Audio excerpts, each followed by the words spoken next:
just take the phone away. I know it's not that easy, but you are the parent. Surely you should make an executive decision. If it's causing that much trouble, it has to go. Unfortunately, parents need to learn how to say no, and they need to learn to say it despite, potentially hurting in the short term their children. And I think that sometimes parents might feel that it's unloving to take their kids away from their phone because then they're missing out on things with their friends. But I think it's more unloving to expose them to the things that are on these devices. Look, the gift that I am going to give my children when they turn 18 is welcome to adulthood. You got through all of your childhood without having any of it on the internet. Yep. And here's my gift to you. So I'm going to caveat with that. But I do wonder that we are talking so much about the damage and the harm that's happening to our children with devices, with social media. Like, this is the hot topic of the minute, right?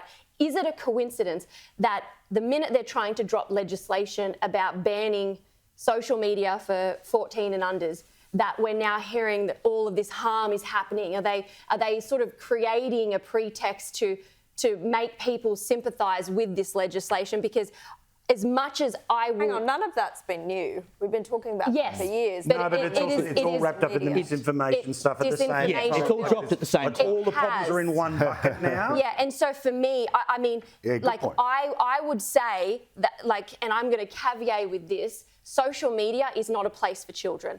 It is worse than parents can imagine. I've seen it behind the curtain with being a detective in child abuse. It is horrendous. It is worse, and you want to get them off. I will never let my children have it while they are minors. Same with phones. It's just not going to happen. But that's a parenting thing, and I want to lead with that. That if we continue to ask the government to parent for us, they will, and it could escalate into areas where we do not want them to parent. And I think it's great to ban it, but I think we need to change the culture around parents doing that and not getting the government to play mum and dad. That terrifies me, because it wasn't long ago mum and dad, the government, were basically saying, I legally am going to hold you down and inject you with a vaccine against your will if you want to live your life in this country. And so for me, I'm not trying to carry away with conspiracies and going nutty, but when you give the government legislation and you enact it, it might sound good now, but it can be used in the future for things. These public health orders and public health acts that we used in New South Wales, in Western Australia, in every state, were done in the 50s. So my point is, what we let into legislation now is so important, because it sets a tone for what can happen. If we get a really bad government, worse than today, what the heck could they do with those sorts of powers? So I don't want the government to have that power over my children.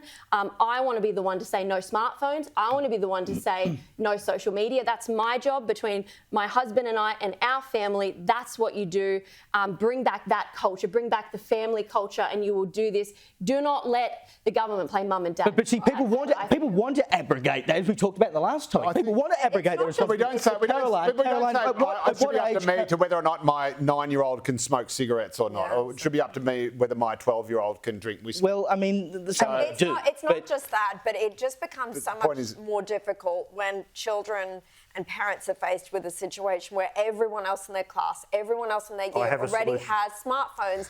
To have a government legislation that dictates what they do will make it easier.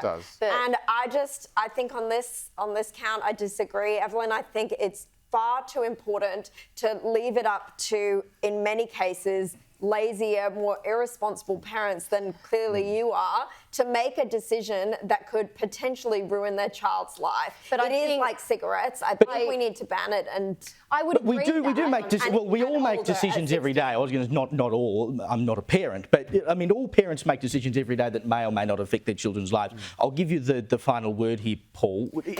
Have you introduced devices in your home? No, I've got a little one who's asking for it, and it's like, no, it's not going to happen. This is where I'm going to be an 80s dad, okay? It's not going to happen. My solution to all of this is that from kindergarten all the way through, most parents are in some sort of a WhatsApp group, right, where you're all aware of what's happening in your class.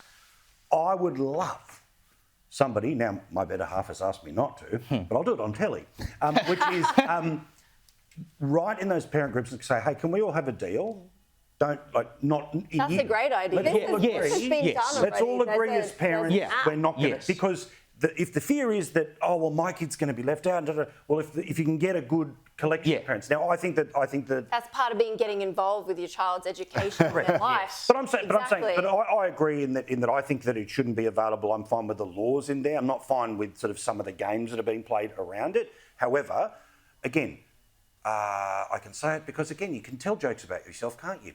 Fat kids get fat because of what we feed them. Kids get phones that we buy them. Yes. Kids get addicted to things that we buy them. Yes. Exactly, and that's the as a parent, you should be able to make those decisions. It shouldn't always have to be farmed out. But for heaven's sake, we haven't got to this position out of doing nothing. We have done things. We've given them the devices. Take them away.